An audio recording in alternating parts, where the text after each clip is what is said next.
प्रणाम विद्यार्थीगण, मैं अंकित शर्मा अपने YouTube चैनल फिजिक्स गुरु पर आपका हार्दिक स्वागत करता हूं। देखिए बीएससी थर्ड ईयर फिजिक्स की क्लास है। देखिए कुछ समय से आपकी क्लास बंद चल रही थी, लगभग एक हफ्ते के आसपास हो गया है जो मैं आपकी क्लास को समय नहीं दे पा रहा था। अब देखिए आपकी क्लास रेगुलर होगी, लाइव टाइम आपके ग्रुप में डाल दिया जाएगा। ठीक, चलिए देखिए मैं मार्कर्स उठा लेता हूँ और हम आज का टॉपिक स्टार्ट करते हैं अपना। आज का टॉपिक जैसा मैं लिख देता हूं, आज का टॉपिक जैसा कि आपका टॉपिक है मीन लाइफ। मीन लाइफ, देखो मीन का मतलब होता है एवरेज। तो प्यारे विद्यार्थीगण, इसमें घबराने की कोई समस्या वाली बात नहीं है। मीन लाइफ को हम एवरेज लाइफ भी बोलते हैं। क्या भाई, मीन लाइफ को एवरेज लाइफ भी हम बोलते हैं। ठीक, तो इसमें अगर वो एवरेज लाइफ पूछ ले, मीन लाइफ पूछ ले, दोनों एक ही चीज है। अब समस्या ये है, ये होती क्या है वो मैं बता रहा हूं। ये होती क्या है, देखो जब तक आदमी जिंदा रहता है तो उसके टाइम को क्या कहते हैं, total time.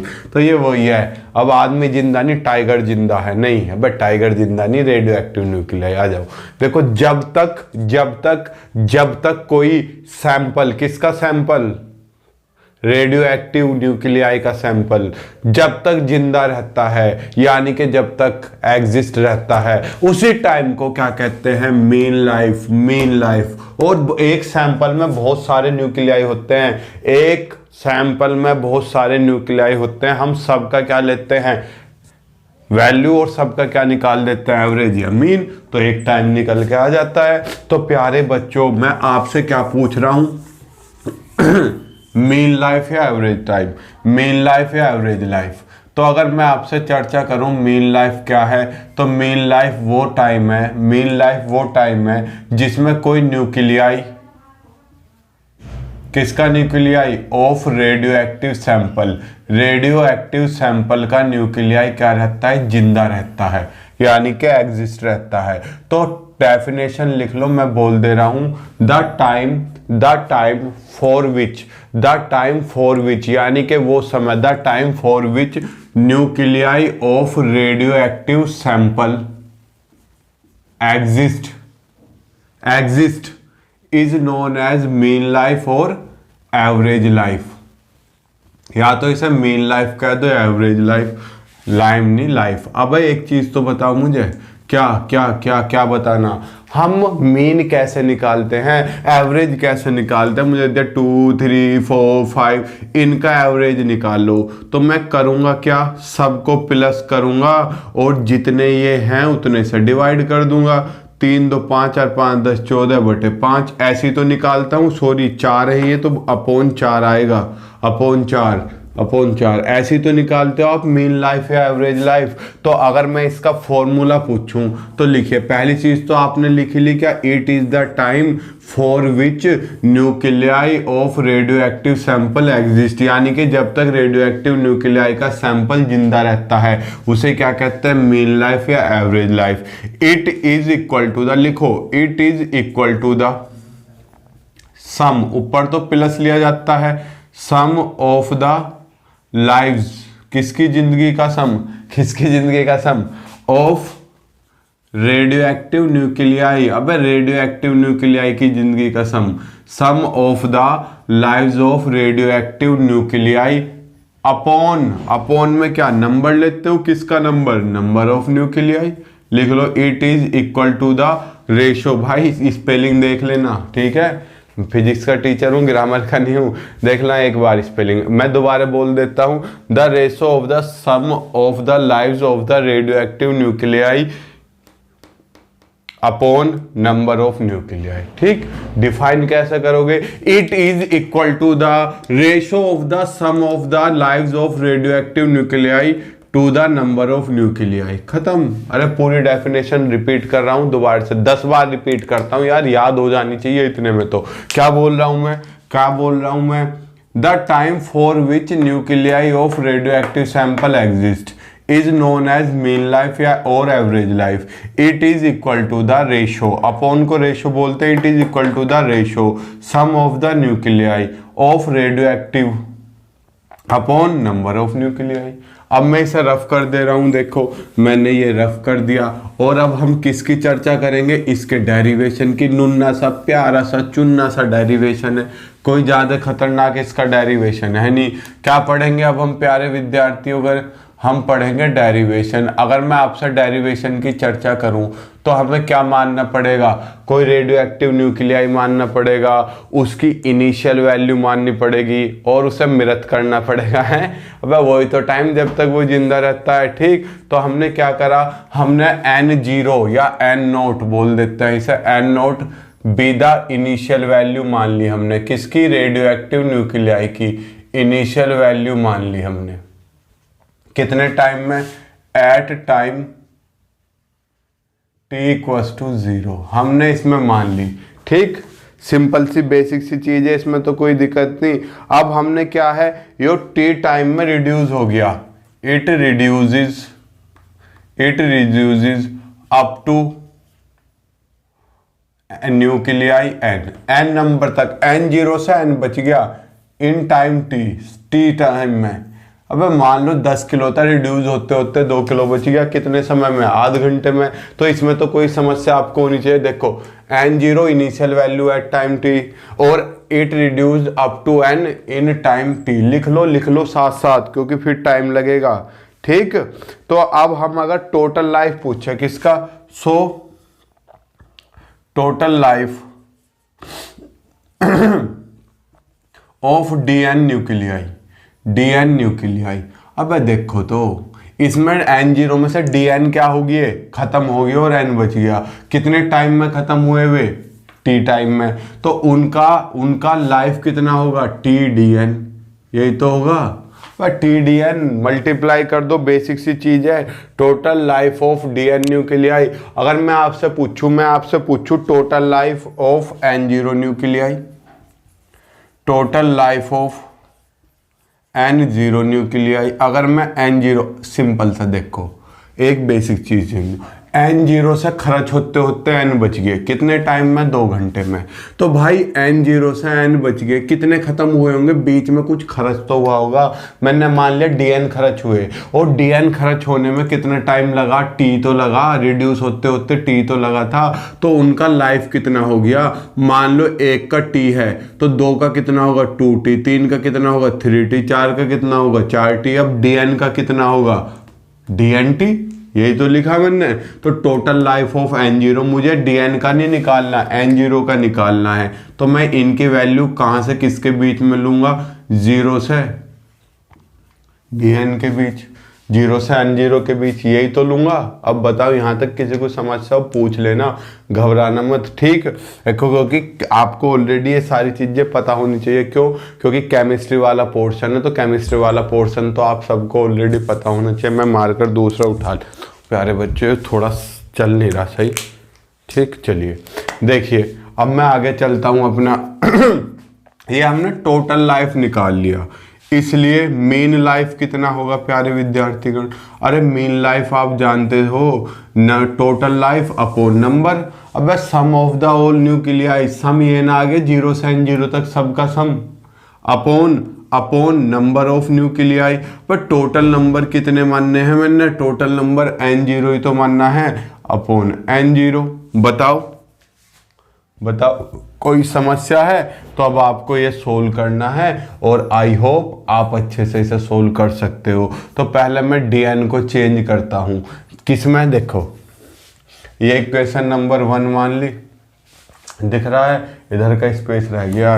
We know that, हम जानते हैं, वी नो दैट, क्या जानते हैं हम जानते हैं भाई जो n है, हमने कल के फॉर्मूले में प्रूफ किया था। कल के मतलब भाई कल के नहीं, लास्ट क्लास में प्रूफ किया था, n = N0 e⁻ λt। अगर मैं इसका इंटीग्रल करना चाहता हूँ, इंटीग्रल, तो इधर क्या आ जाएगा? dn, N0 तो कांस्टेंट यहाँ t के रेस्पेक्ट में होगा, e⁻ λt इंटू -λdt।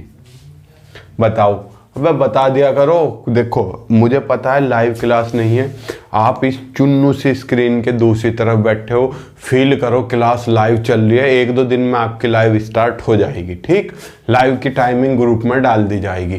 पहले इतना बताओ, इतने में तो किसी को, विद्यार्थी को कोई समस्या होनी नहीं चाहिए। अब एक बेसिक सी चीज़ है, अब मैं यहाँ पर इसकी वैल्यू, आपको करना तो आता है, बेसिक सी क्या चीज़ है, dn की वैल्यू इसमें कर दूंगा तो पूरा फंक्शन किस में आ जाएगा, t में आ जाएगा। कर दूं, रख दूं, पुट इन फर्स्ट। जैसे मैं वैल्यू फर्स्ट में पुट करता हूं तो मीन लाइफ की वैल्यू क्या आ जाती है, मीन लाइफ की वैल्यू देखो, ये 1/n0 तो मैंने बाहर लिखा, इंटीग्रल 0 से लेकर n0 तक। अभी मुझे लिमिट भी चेंज करनी है प्यारो, अभी मुझे लिमिट भी चेंज करनी है। देखो हमने फंक्शन तो t में कन्वर्ट कर लिया सारा, लिमिट n में ही है। लिमिट अभी चेंज करता हूँ। देखो पहले dn की वैल्यू रख लो, t तो एज इट इज, dn की जगह क्या आएगा, ये सारा n0 e की power minus lambda t into minus lambda dt। ये आ गया, किसकी जगह आ गया, ये dn। देखो t तो ऐसा ही, ये सारी वैल्यू dn की नहीं है, ऐसी तो चिपका दी मैंने यहाँ। अब मैं एक बार यहाँ पे लिमिट चेंज कर रहा हूँ, आप इसके नीचे करना लिमिट चेंज। देखो जब आपका n की वैल्यू n0 थी, इनिशियल वैल्यू थी, तो इनिशियल वैल्यू में टाइम कितना था, 0, और वो कह रहा है n भी खर्च होकर 0 हो गया।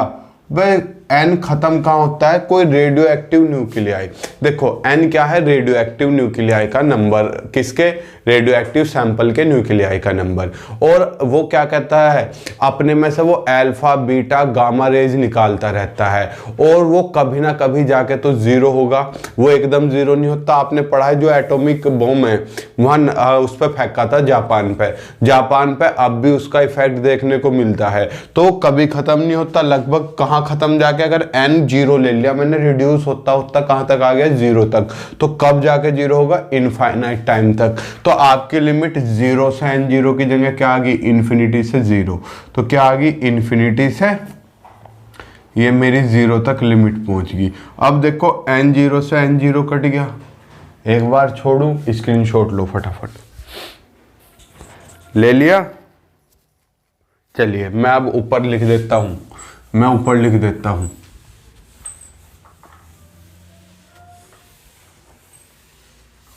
आप सब मुझे पता है परेशान हो, हम करेंगे, अनसोल्ड भी चलाएंगे, आप घबराए ना करो। देखो अब मैं इसे कर रहा हूं, मेन लाइफ कर रहा हूं, मैं क्या कर रहा हूं प्यारे बच्चों, मेन लाइफ कितनी होगी, लिमिट इन्फिनिटी से 0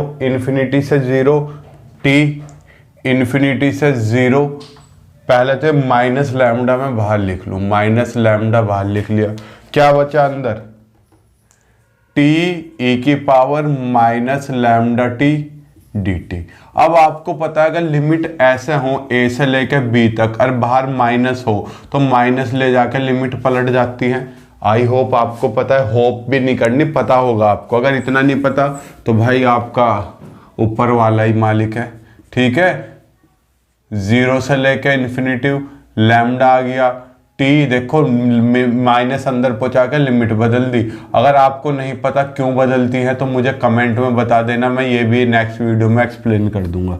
ठीक, नेक्स्ट तो खैर आपकी लाइव सेशन होगा, जैसे भी होगा मैं आपको बता दूंगा, घबराने की कोई ज़रूरत नहीं। अब आपको पता है ये फर्स्ट फंक्शन है, ये सेकंड। देखो आपको एक बेसिक सी तरीका पता है कि जब दो फंक्शन का इंटीग्रल करते हैं, ठीक, तो क्या फॉर्मूला लगता है भाई, फर्स्ट फंक्शन ऐसा कैसा, integral of second plus integral of total नहीं भाई, फर्स्ट इंटीग्रल ऑफ सेकंड, और फिर पूरे का integral dy dx of first. पता है आपको, मेरे तो कंप्लीटली याद है, बस इसमें एक छोटी सी गलती मैं जल्दी कर रहा था, यहाँ बीच में माइनस आता है, इतना तो आप कर सकते हो। देखो दोबारा से बताता हूँ, अगर मैं दोनों का इंटीग्रल करना चाहूँ, यहाँ डी ओ के रेस्पेक्ट में, किसी भी फंक्शन के रेस्पेक्ट में होगा, तो क्या होगा, फर्स्ट फंक्शन ऐसे इंटीग्रल ऑफ सेकंड, प्लस की जगह माइनस आएगा, integral D Y D x of first और इंटीग्रल ऑफ सेकंड डी और फिर जब पूरे का इंटीग्रल क्या है तो पूरे के रेस्पेक्ट में भी डी। पता है इस चीज़ का? देखो भाई मैंने बताया है शुरुआत से मेरा मैथ माशाअल्लाह है, तो इस चीज़ में थोड़ा सा आप मैनेज करो। मैच करना फॉर्मूला ये, कभी लास्ट में आंसर ही कुछ और आ रहा है, ठीक है। चलिए, नहीं भाई यही है, घबराओ मत, ठीक। ये लैम्डा है, लगाओ फर्स्ट फंक्शन ऐसा कैसे ही, टी ऐसा कैसे ही, इंटीग्रल ऑफ सेकंड ई की पावर माइनस लैम्डा टी का ई की power minus lambda t upon minus lambda हो गया। माइनस पूरे का integral D Y D x of first, जब टी के रेस्पेक्ट में इंटीग्रल करोगे तो 1 बचेगा। फिर इंटीग्रल किसका इंटीग्रल, ई की पावर माइनस लैम्डा टी का, तो ई की पावर माइनस लैम्डा टी का क्या आएगा, फिर से माइनस लैम्डा डी टी, ये आएगा यार। बेसिक सी चीज है। लिमिट अभी तक हम पुट नहीं कर रहे, क्यों? क्योंकि अभी तो इसका भी इंटीग्रल करना है। या मैं अलग अलग कर लेता हूँ, अलग अलग कैसे, इस हिस्से में लिमिट पुट कर देता हूँ, उसमें बाद में कर लूंगा, ठीक है। देखो ये एक अलग हिस्सा हो गया, इसमें लिमिट 0 से इन्फिनिटी तक, इस वाले का भी इंटीग्रल बाकी है, इसे कर लेते हैं। अभी कर दूं रफ,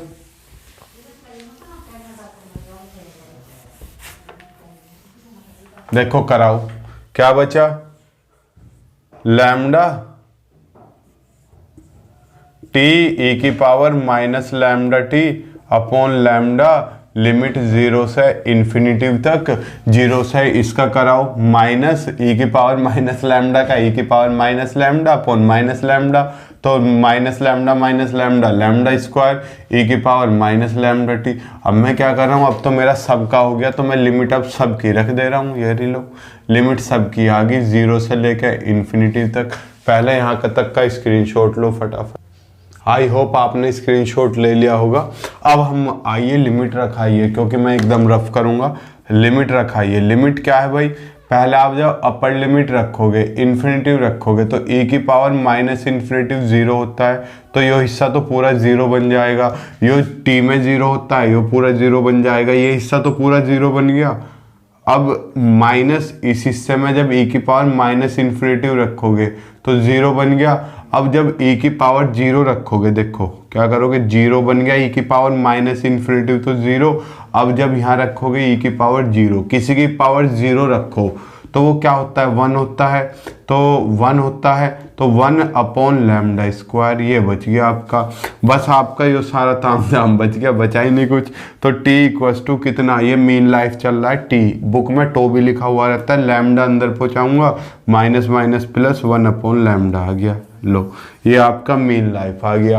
अब इसे चाहो तो मीन लाइफ का हाफ लाइफ के साथ रिलेशन भी निकाल सकते हो। स्क्रीनशॉट लो, थोड़ा अजीब था, कोई दिक्कत वाली बात नहीं है। ऑब्जेक्टिव वालों को तो टेंशन ही नहीं लेनी, बेचारे डेस्क्रिप्टिव वाले कीजिए, ठीक भाई। ये फॉर्मूला सही लगाया था, इसका मतलब हमने ये कब पढ़े थे पता है तुम्हें, 1857 की क्रांति में। वह मैथ छोड़ो, वो बहुत टाइम हो गया, ठीक। तुम तो मैथ के स्टूडेंट हो, तुम्हें तो याद होंगे, रटे पड़े होंगे। देखो अब हम बात कर रहे हैं किसकी, रिलेशन बिटवीन, किस किस के बीच की, relation between mean life and half life, relation between mean life and half life. Half life क्या होता है, देखो भाई अभी आपने प्रूफ किया, वी नो, क्या नो, t इक्वस टू कितना, 1 upon lambda, and t half कितना होता है, 0.693 अपॉन लैम्डा। यही तो होता है, बताओ, बेसिक सी चीज है। अब मैं यहाँ से लैम्डा की वैल्यू निकाल लूँ, यहाँ से लैम्डा की वैल्यू कितनी आ गई, लैम्डा इधर यो इधर, is equal to 0.693 upon t half. ये लैम्डा की वैल्यू आ गई। पुट इन फर्स्ट, अगर मैं फर्स्ट में पुट करता हूँ तो t equals to 1 upon lambda की जगह 0.693 अपॉन टी हाफ ऊपर पहुँच गया, तो कितना आ गया, क्या इतना आ गया, t हाफ अपॉन 0.693। या आप चाहो तो बुक के तरीके से लिख लो, t half equals to 0.693 into t, ये लिखा हुआ है। स्क्रीनशॉट लो फटाफट। आई होप आपने स्क्रीनशॉट ले लिया होगा। देखिए प्यारे बच्चों, कल आपका न्यूक्लियर रिएक्टर चलेगा, आपको मैं लाइव क्लास का टाइम बता दूंगा, ठीक। बेफिक्र रहिए, ज़रूर बताया जाएगा। खुश रहिए, मुस्कुराते रहिए।